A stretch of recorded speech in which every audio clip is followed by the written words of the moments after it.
become a scam farm eventually. There was a grand design as early as 2020. Okay. Now, if you would take a look at the next part therein, you would see that she was able to seek the reclassification of what was formerly an agricultural pieces of land. 7.9 hectares of those of agricultural land was reclassified into agricultural, commercial, and residential. No? Okay. Now, she was able to secure a special ordinance from the Bamban municipal government, from the municipal government of Bamban, the last March 21, 2019, with the purpose of reclassifying the 7.9 hectares of land. So from agricultural, it eventually became commercial residential in a span of less than 2 weeks from the date of application. No? Congressman Valerian. Chairman, nung ginawa niya, hindi pa siya mayor? Hindi pa po. She was still a private citizen, Your Honor. So at that time, powerful na rin siya para niya ma-control yung council ng Bamban, di ba? Yes, sir. Kasi to convert yung land into commercial, kailangan mo na act ng council, di ba? Yes, sir. Okay, thank you for that. Sige, please proceed. Gaano kahaba itong presentation mo about... Prinsipyo, mura lang eh. Doctor? Medyo 7 slides lang po yata. Sige, go ahead. 6 slides. Okay. So, okay. Dapat pala dito. Doon na lang po siguro ako sa harap, sir, kasi hindi ko makita yung ating presentation. Dito ka sa, I apologize. Mr. Chair, Beside us. can we request also a written report of Did you submit presentation? Hard you have copy. submitted to us, right? So can you kindly give the members the copy of that presentation? The timeline? Anyway, it's 7 and the- slides only. Yeah, They can easily reproduce. Sige, go ahead, Dr. Winston, please. I apologize, no? Medyo malabo na ho ang mata talaga. Okay, hi ma'am. So, kung titinan po natin, nag-execute po ng deeds of sale as for then Alice Leal Guo. Remember po doon sa Senate hearing, her contention was, her equity was only for the land, the use of her 7.9 hectare land. But that was not the actual design that we saw as we investigated the documents that we obtained from the different agencies of government. No? So makita po ninyo, the primary person of interest there would be Wang Xiyang or Xiyang Wang. Si Mr. Xiyang Wang, the treasurer of Baofu Land Development, is a fugitive now. Mr. Xiyang Wang was seen in many Pogo hubs. As early as Sun Valley, he was already an incorporator. So all the way to Lucky South 99, the one raided in Porac, the footprints of Mr. Xiyang Wang was very much latent. Okay, next slide, please. Okay, now we were able to prove through our contentions submitted in court, no, that the design of Ms. Guo to buy all of those 7.9 hectares of land was really to be able to develop such for a POGO purpose, a scam hub purpose. Next slide, please. Okay. So, ayun na nga po, hindi pa po siya mayor, nag-intervene na po si Alice Guo on September 16, 2020 to be able to obtain the letter of no objection. And she was able to get that. Okay? But remember, that was for Hong Sheng, hindi pa po yung Sun Yuan. So, her contention that she is not in any way connected to any of the POGO is very dubious because her name is in the letter of no objection for Hong Sheng. Okay? By the way, this was also raided initially December of 2020 by the National Bureau of Investigation together with the Bureau of Immigration for violations of the Illegal Access Device Law. So, December 2020 pa lang po, na-raid na po ang Baofu. Wala pa po silang mga dokumento galing sa PAGCOR. So, they were operating even without documents from PAGCOR. Ganon po sila sa ka-blatant. Next slide, please. Okay? Tandaan ho natin, si Hong Sheng na-issuehan lamang ng OGL, Offshore Gaming License, only on March 1, 2020. But they were already raided December of 2020. No? So, 2021 lamang nakuha ang kanilang permit, March 2021, pero na-raid na po sila ng December 2020, primarily for operating, no? So, illegal access device ang violation nila noon. So, talagang, even without documents, they were operating. Illegal through and through. Okay po. So, we can do away with that po. Yan yung mga pag-transfer lamang po ng shares ni Mayor Guo from her to that of Mr. Lopez, no? That was in preparation for her candidacy last 2022 when she filed her candidacy as mayor. Next slide po. Okay. So, ito naman po yung pag-reassign ni Alice Guo ni Jack Lopez Oy to Mr. Bernard Chua, who now stands as the beneficial owner of Baupulan Development, which we are contesting sapagkat despite the fact that Mr. Chua appears to be so quote-unquote the owner on paper, in reality he is not the owner of this particular Baupulan Development. Next please. So, na-raid na nga po ng CIDG again on March 2023 yung Baohu. By that time, Hong Sheng na po yung na-raid. Dahil sa raid na yon, binigyan pa ng closure order ng PAGCOR ang Hong Sheng. Now, but if you take a look at that, despite the fact na na-raid na po yung Hong Sheng 2 times, December 2020 and March 2023, binigyan pa rin po siya ng business permit ni Mayora. This time, not for Hong Sheng, but for Sun Yuan. At this time, she is already the mayor of Bamban, Tarlac. Okay? Next po. So, makita po ninyo, yan po yung letter of no objection na in-issue nung Municipal Council during the incumbency of Mayor Guo. But then again, take note, on May 25, 2023, kinancel po ni PAGCOR yung Hong Sheng. No, so, na-cancel po yung primary purpose of business nila. But there was no subsequent cancellation of the municipal mayor's permit despite the cancellation of PAGCOR. No? So, dire-diretso po yan.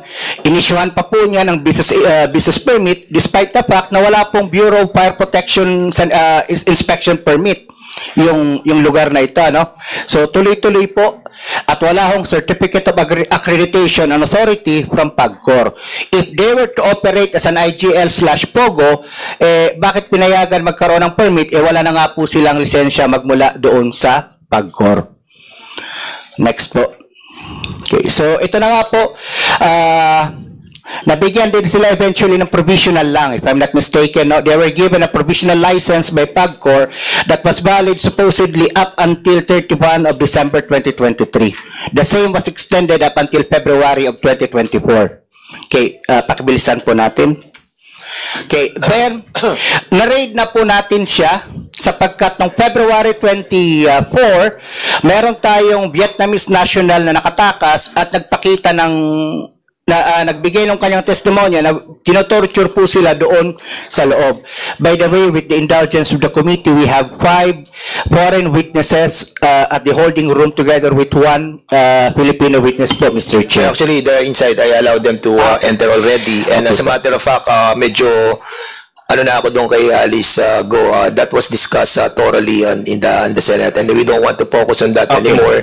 What we wanted is those victims who were rescued, because if you're going to allow me to Yes, mention Mr. Chair. the thousands, marami tayong mga Pilipinos, 1,209 Filipinos na rescued, Chinese 275, iisang ano pa lang to haba, 418 Vietnamese, 2 Taiwanese, 41 Myanmar, marami eh. So, ito ipe-present yung mga na-rescue, sila rin po ang magpe-petition for sa korte. Are you going to use them as a petitioner? Your Honor, some of them are classified as witnesses, some are complainants. But all of them are participants in our criminal litigation. Okay, sige. Doon tayo focus. Sige, go ahead. Okay. Mr. Chair, if that is the case, may I, with the indulgence of the joint committees, I think may I allow them to be presented na if their testimonies are of more important value to the committee rather than the presentation po. Siguro, members, no, allow na muna natin na i-present nila yung kanilang mga, what you call this, witnesses, no?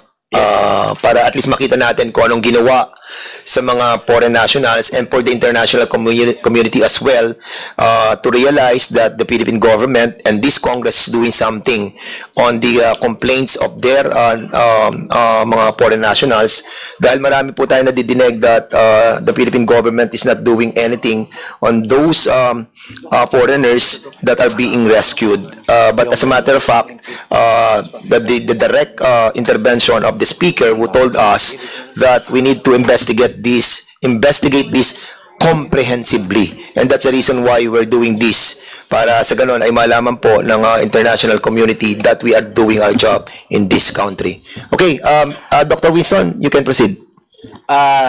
May I first fetch our translator, sir, and one of the witnesses, so we could facilitate the presentation of their testimonies before the honorable committee.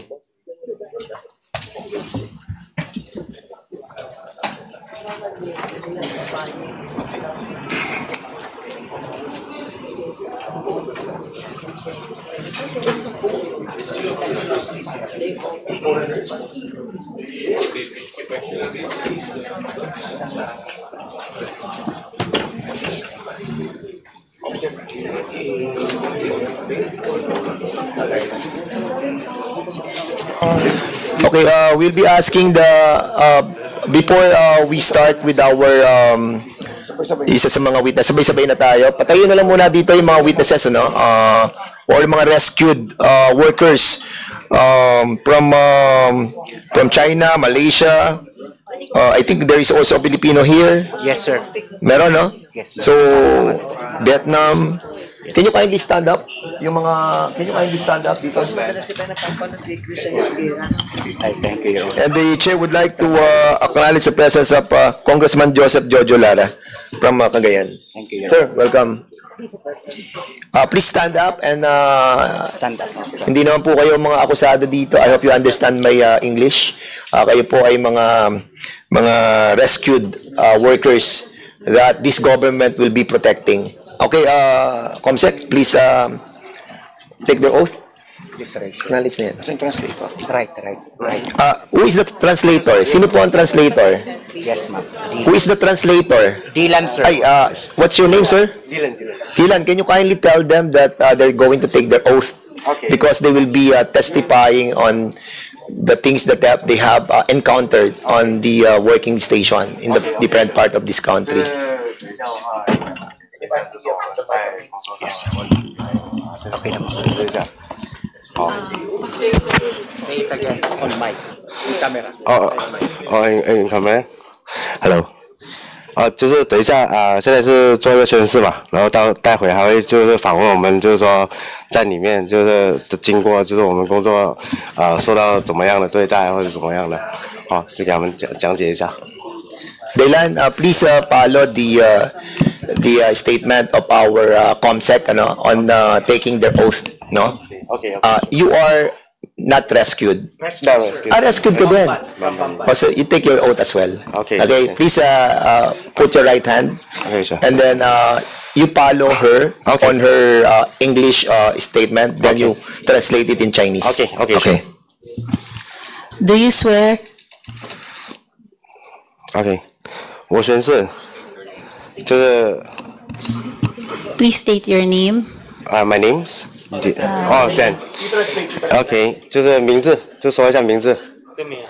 不，刚刚 I think just the name。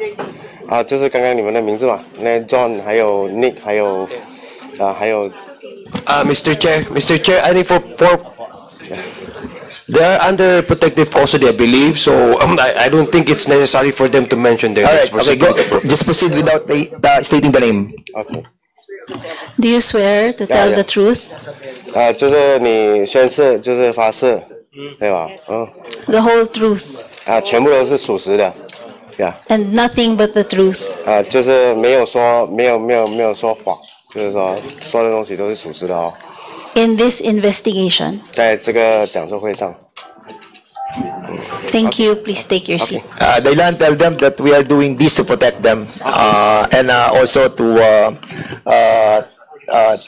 protect their rights while they're here in the Philippines. Okay, Mr. Chair, may I so Dr. provide- Wilson, now you can proceed. Sir, may I provide a context first? We have 5 foreign nationals. One was rescued from Bamban, Tarlac. Now, he was rescued upon the request of the Malaysian Embassy. We also have 4 Chinese nationals rescued from Porac, Pampanga. And we have 1 Filipina rescued from Myanmar. We presented the Myanmar victim to be able to provide context to the committee that the problem of scam farms is not just limited to the Philippines, but this is an inter-ASEAN problem. So, Mr. Chair, I would give the mic to the translator, Mr. Dylan. Yes, go ahead. Please proceed, Mr. Dylan. By the way, Dylan is not your real name. It's your English name, right? Dylan. Okay, go ahead. Nicknames. Okay. Proceed by telling them how you were recruited in Bamban and your experiences in Sunlig Man. Okay, so Mr. Dylan, can you kindly narrate to these 2 committees and to these resource speakers who are here, yung what happened to you first, no? Okay. Ikaw muna, then we will be asking the others, and then to Okay, you sure. translate that to us. Sure. So you start with how you were recruited, and then how you were put in that facility, Okay. and then how you were rescued or escaped, or Yeah, so some things. what are the surrounding circumstances Okay, sure. from the time that you arrived in this country to the moment that you were rescued by the PAOK-TF? Okay. Please proceed. Okay, actually, I came in Philippines in 2021. Okay, that was I travel in Dubai, and then transfer because our old company there already transfer over here. Okay, after that, okay, why I will be in Bamban Talak? Okay, when February 10th, that was almost Chinese New Year. I will meet up in our friends. That one is my old colleague when I meet in Philippines here. And then when I arrived there, okay, in Bamban Talak, the place there, and then I just maybe in the dinner, we will get the dinner at that time. Okay, and then he told me to wait in the domiciliary there. He said he will go to do something and then come back later. And then I just wait until around 30 minutes after. The office, like the in charge, maybe the admin or anything, is coming to calling me, and then go to the supervisor place, and then he will tell me I need to work in there, and then maybe have my things I already get sell, because I have some knowledge for that. If I will go to park, and then it's not allowed to go out, and then them say I need to, and then asking for if I pay the price of that he sell me, then them say it's not allowed, and then actually you need to, how to say, minimum you need to work around half a years. After that, if without the payment, you already pay out the payment, and then I can get like freedoms or something like that. Yeah. So, were you tortured? Okay, when the times, when I in Bamban there, and then I already get, when I first day, you already give out my phone, my personal phone, and then I lost my contacts, or maybe I just try to, how to say, just save myself until I get the phone, or maybe I find another way for contacts, and then after that I just try. Were you tortured? Have a physical abuse or something? The back, in the back. Back? No. In the face. The time them torture me in the face, and then I will report. You were slapped? Or you were punched? Yeah, we will get punched. How many times? Just 1 or 2 times. That time I forget, but I feeling the first time is already drunk. Yeah. Dr. Winston, is he the one that was rescued with the with the bench? Okay, sige. So, Dylan, so we will be asking the other, no? Okay, sure. I think the physical abuse that was perpetrated on your person is not that much compared to the others. I think them is more hardest with Okay, me. so we'll be asking who? Dr. Winston. Okay. Translator, pero he was rescued as well. Not too much violence against him. Can you kindly give him another mic? So, Okay. so Dylan, kindly ask him the same question from the time how that were happenings. yeah, oh, the yes, times. 就是他想问一下你怎么在那个邦邦刚 club 嘛，就是克拉克那边，就怎么会在那边出现，就怎么会在那边，就过程你可以说一下。 6月2号晚上11点多，靠近你。 6月2号晚上11点多， OK 在街区走闲逛的时候，被别人推上车了。哦，在被别人推上车了。对，6月3号。6月3号凌晨2点多的时候就发现出现在那个地方了。Okay. Can I translate it? I need me to translate it, right? Okay. He say actually in June 12th, the time when he working maybe for personal, and then he get some persons is catching him in the road, and then with the small van, 是小车是吗？那种小型面包车或者什么？灰白色的 SUV。 Oh, 白色 SUV. Oh, have some guys is cashing in the road with the white color SUV, and then after that, 过后呢？过后，就拿我的手机呗，然后拿了我的包，然后就拿了你的手机，就上了车就拿你的手机，拿你的包是吧？对。Okay, when he get cash with the maybe the criminal or anything, and then he get the phone, the personal phone, and then the bag all. So in other words, this person was kidnapped and then put into a into the clubs, the Pampanggang there. So how many months? How many months? I think just few days. He say it's a February. More than 5 days. More than 5 days. I think just 2 days. Yeah, 2 days only. Oh, just only 2 days. Just only 2 days. 2 days only. Then he was rescued. We raided already. Oh, you raided already. So he was picked up on a place, some place, and then brought into the Pogo. Mr. Chair and for the committee, he was kidnapped in Pasay, June 2, if I am not mistaken. Then he was brought to Porac. Then we rescued him around early morning of June 5. By the way, you know the story of each and every, right? Yes, sir. Can you kindly, the story of them, di ba? Better that you speak on their behalf. Okay, sir. Because we will understand more. Mr. Chair. We cannot understand the translator. Di ba? Attorney Congressman Roy Loyola. Mr. Chairman, I know if the victim have executed an affidavit, if there's Dr. Visa, please reply. can we ask copy so that we could easily understand the story behind their Yes. Yes, Your Honor. Since most of these are complainants, they have executed their affidavits, and these are with the relevant courts po. But in the absence of those affidavits, now I could recount their story since they were recounted to us to PAOK po. Okay. Mr. Chair, Mr. Chair, is a question. Yes, Congressman Pancho. So nakidnap po sila. Yes, ma'am. Did they give money or not? Hindi po. May I, ma'am? Yes, sure. Okay.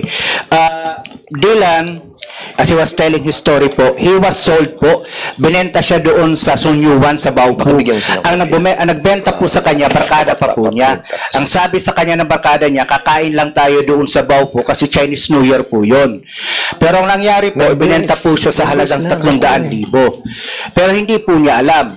Tapos nung nagpupumilit na po siyang umalis doon sa Baufu, doon sa Porac, doon na po in-inform siya na you have already been sold and you will have to pay off your debt to them.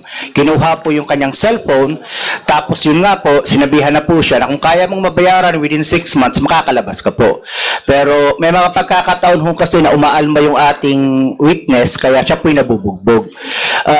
Naipagbigay alam po siya sa atin ng Malaysian Embassy sapagkat nakapag-text po siya doon sa company phone, pinakita po niya yung mga bugbog niya dito sa kanyang mukha, yung sinasabi niyang sa kanyang face. Mr. Chair. Mr. Chair. Mr. Chair, I think for Richard Gomez, I think for us to easily understand yung sinasabi ni ng taga-PAOK TF, Mr. Chair, maybe if they have videos to show, mas madaling maintindihan ng lahat, Mr. Chair. Yes, I was about to. Yes, I was about to. Because these 5 Chinese nationals now that was invited, I think hindi naman yun yung video na that was. Hindi ho lahat. Isa lang po yung nandito. Can you kindly show to us yung mga videos, but not included these people? Kasi hindi naman lahat nung nasa video are what do you call this, mga nag-akusa, di ba? Hindi sila kasama, di ba? Mr. Chair, so can you kindly show to us the videos? Yeah, for proper context, Mr. Chair, before we proceed, are we made to understand that all these witnesses used to work in the same Pogo hub or in different locations? No, Your Honor. 3 worked for Lucky South 99 sa Porac, Pampanga. Yung isa po, yung naunang translator natin was from Sun Yuan or yung sa Baufu sa Bamban, Tarlac. Yung isa po, yung kababayan natin ay na-rescue po namin sa Myawaddy sa Myanmar po. And all of these witnesses came here in the country to precisely work for Pogo? No, Your Honor. There was pretense. Kasi iba sa kanila, di umano, in-recruit daw po sila bilang mga cook, mga waiter, mga ganoon. Pero nabenta din po sa Pogo, Your Honor. Siguro, Attorney, si Sayana, meron na tayong mga videos that you have submitted to us. Can you kindly explain yung mga... Okay. I will present the actual honor of the persons here in the room. Kasi, no. Yung hindi nga pwede. We cannot present in public torture videos of the witnesses, but the others. Mr. Chair, excuse. Kaya nga po naka-face mask sila eh. Kasi pakikita natin dito. So what's the use, di ba? Exactly. That's the reason why I told a while ago that the video that will be shown are those who are not witnesses on any cases that have been filed by the PAOK TF and the different government agencies. Ang ipalabas natin yung mga napadala na sa abroad. What we are trying to portray here is the evil of the illegal activities that had been perpetrated in our country. Yes, Your Honor. And it was not done by the Filipinos. It was done by other foreigners in cahoots with Filipinos. Okay. Diba? So, show mo sa amin yung mga videos. Yes, sir. That, medyo, ako, nung napanood ko, medyo talagang offending sa atin eh. Opo. Binabastos sila ang ating gobyerno. Sige, go ahead. Thank you, Mr. Chair. Siguro, Secretariat, unahin natin yung binubugbog, yung subject for rescue pa natin, yung pinupukpok sa ulo. Yung pinupukpok po sa ulo kasi yun medyo...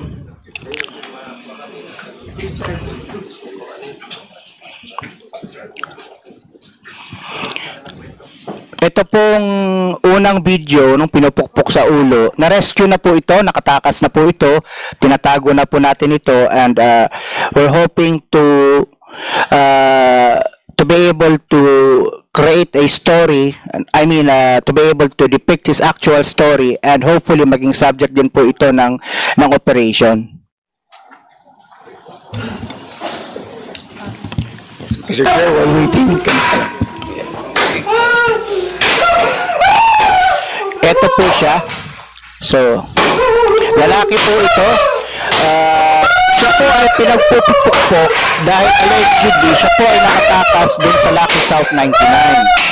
And the Chinese bosses are alleging na siya daw po ay isa doon sa mga nag-out sa kanila. Yung nag-squeal, nagbigay ng informasyon sa PAOK.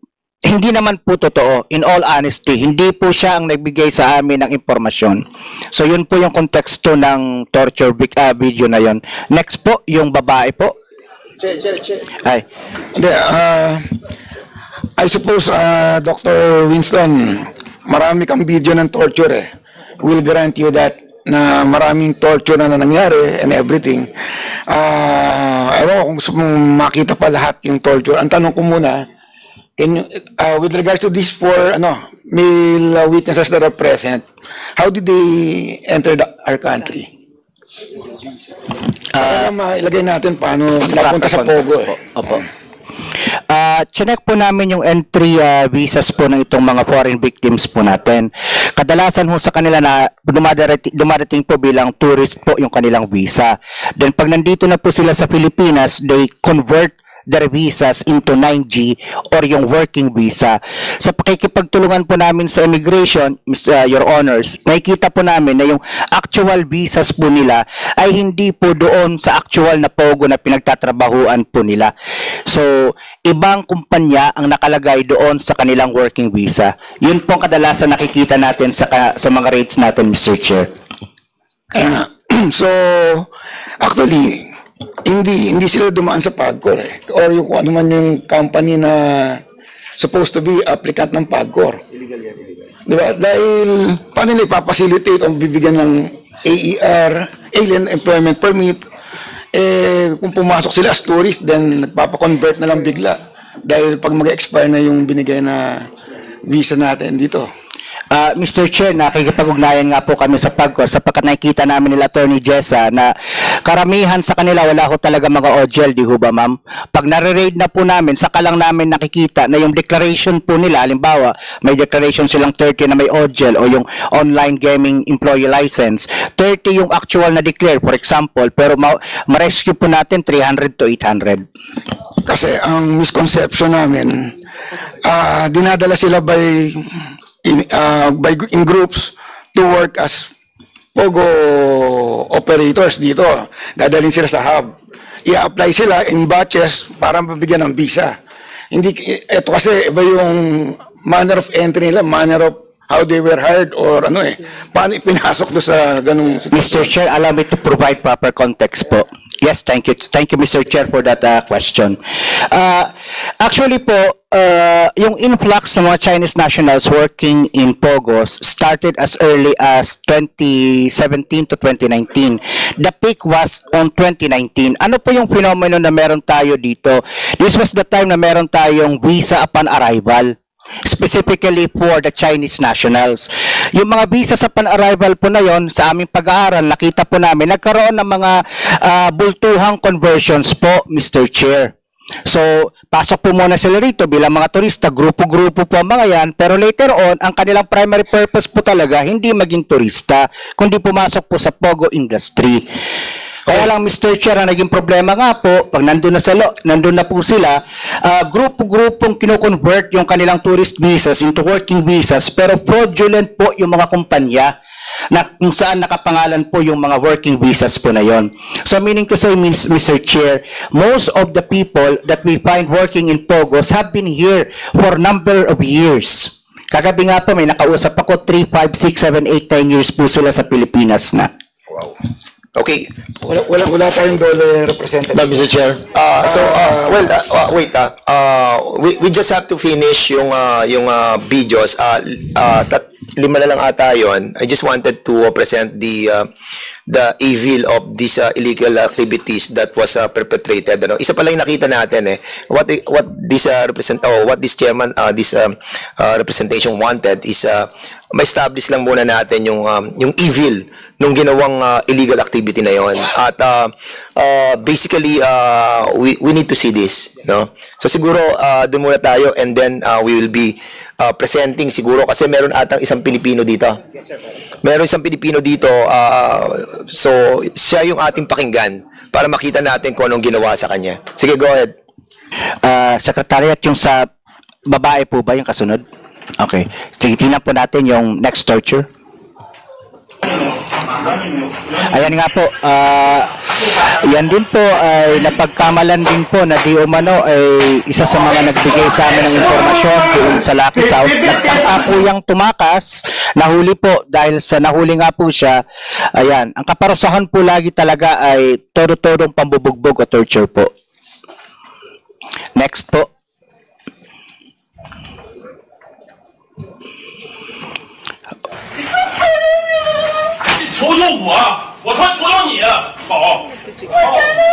Mga sila din ma'am, yung mga boses.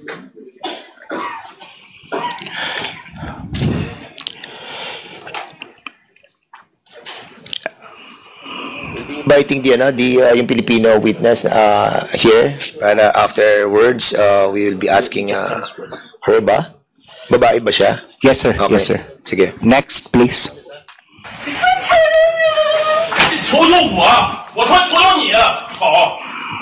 Ayan po yung unang bahagi ng video kanina ng babaeng pinagtatatadyakan. Yan po yung nakatakas, nahuli, at ayan po yung kanyang inabot dahil sa tumakas po siya. Mr. Chair, Okay, Congressman Pancho. pwede paki-request na i-translate yung sinasabi nung nananakit. Siguro si Dylan, no? Dylan, no? Can you kindly translate kung ano sinasabi nung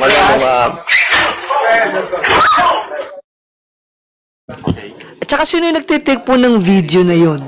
Paano nakuna ng picture yun and nakita po natin ngayon? That's what they do.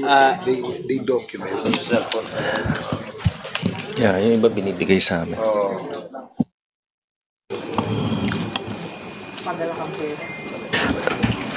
Shall we proceed, Your Honor? Oh, hindi. Meron pa ba? Yung kinukuryente dyan. Meron mga kinukuryente. Yung kinukuryente po, opo. We beg the indulgence of the committee members about this one.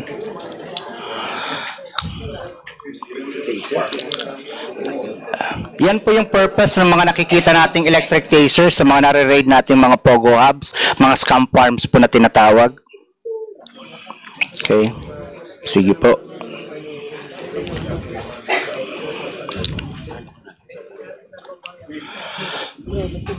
Next, dali. Ilan pa yan? Isa na lang. Isa na lang,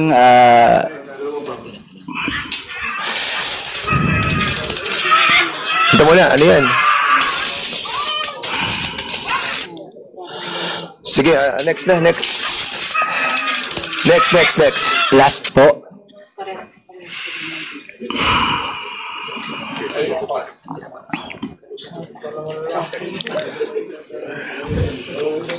And, actually, we have seen a video. Can you kindly tell us, Dr. Winston, yung sexual torture po? Yung sexual torture na ginagawa. But, before that, Your Honor, ito pong Malaysian po ito, was subject for rescue. Unfortunately, natagpuan po siyang patay nung nakaraang taon. Malaysian po ito. Humingi po ng tulong sa atin yung Malaysian Embassy, pero hindi na po natin inabotang buhay po yan. Now, Mr. Chair, for the other videos, may we request, because some of us here do not have a low tolerance of, watching all of these tortures, especially women. May we request, Mr. Chair, that we don't no longer show these videos. Remember, we are live streaming on YouTube, and there are kids who may view these videos. Yeah, okay. So can we request to the very reason that testimony and stories right. is enough? Yes, we will do that. Congressman Richard Gomez. Actually, that is the last already, no? Okay, so Congressman Gomez, please. Thank you, Mr. Chair. Gruesome as it may be to show these videos, Mr. Chair, but it is very important for everyone to see what is happening inside the Pogo. Kasi mahirap yung nagkikwentuhan lang tayo eh. Minsan nakakatulog tayo ba nagkikwentuhan. But if people are seeing what is happening inside these Pogo hubs, then you feel the pain, you feel the torture, you feel the illegal activities that are happening inside, and then people are having an understanding. Ano bang ginagawa ng mga ahensya natin sa gobyerno? What are the LGUs doing? What are the PNP people doing? What is the BID doing? What are the accomplishments of the PA, the PAOK agency? All of this, Mr. Chair, that is why sad as it may seem, pero dapat makita talaga ng tao. But I agree na ang dami nang nakita, then maybe we can already put a stop to this, Yeah. but actually, we have to understand, Mr. Chair, na itong pogo na to is really hurting our society. It is corrupting our government. It has become a bedrock of corruption. Actually, a while ago, I was telling this body that we're going to show it, not only because the direction of the speaker is to have a comprehensive investigation, and when members of the committee, specifically the Committee on Public Order, I asked if we're going to show the video. Precisely the very essence of the motu proprio is to investigate the illegal activities. And I must agree with Congressman Gomez na mabigat man po yung mga eksena, but we have to tell to the Filipino people and to the international community that this country, this government is doing something on their countrymen, especially yung mga Chinese, mga Burmese, Myanmar, lahat, whatever. Meron pong aksyon ginagawa ang ating bansa. And rightly also, Congressman Alonto, siguro we have shown already a lot, no? Siguro we stop on that, no? Meron naman tayo napakita ng mga almost 5 videos. But I have seen a lot of videos. I have seen. Others you cannot take anymore. Especially the abuse on the sexual torture. There was a sexual torture, man to man, pinaparusahan yung hindi sumusunod doon sa kanilang pinag-uutos. And siguro pupunta na po tayo dito last, and then after this, the members of these two committees can ask questions already. Okay, so ma'am, Pilipina po kayo. Okay, hindi ko na po mic po. Hindi ko na po tatanungin ang inyong pong pangalan. So ano po nangyari sa inyo sa loob po ng Pogo Hub? Nung nag-decide po kami na uuwi na ng Pilipinas, nagpaalam po kami na uuwi na, hindi po kami pinayagan. So in other words, kayo po ay nagtrabaho sa Pogo sa Myanmar? Sa Myanmar po. Okay. So doon kayo na-recruit papunta sa Myanmar? Opo. At tapos, paano po nangyari sa inyo? Nag-recruit po sa inyo dito sino? Mga Pilipinos as well? Opo. Sige, kwento niyo po. Sa akin po kasi relatives ko Opo. Nag-usap po kami na pupuntahan ko siya sa Thailand, magkasama kami sa Thailand. Pinangkuhan niyo po ako na yung may working visa daw after, kasi 6 months lang po yung ano natin sa ibang bansa, di po ba? So, nung pagdating ko po doon po niya ako kinausap na yung magiging trabaho ko, hindi encoder. Kasi dito po sa Pilipinas, as encoder daw po eh. Sales marketing. So, ano naging trabaho niyo po doon? Sales marketing. Sales marketing? Ano minamarket po ninyo? Makikipag-chat. Makikipag-chat for, ano yan, parang kukumbinsi mo siya to invest, gano'n? Yes, to invest. Or ito yung tinatawag na lab scam, na-involve ka rin sa lab scam? Opo. Paano ang ginagawa sa lab scam? Meron kayong parang, kasi I heard from PAOK TF na parang meron silang parang template. Opo. May template na binabasa na lang, tapos kinukonvince sila na ma-inlove sa inyo. Opo.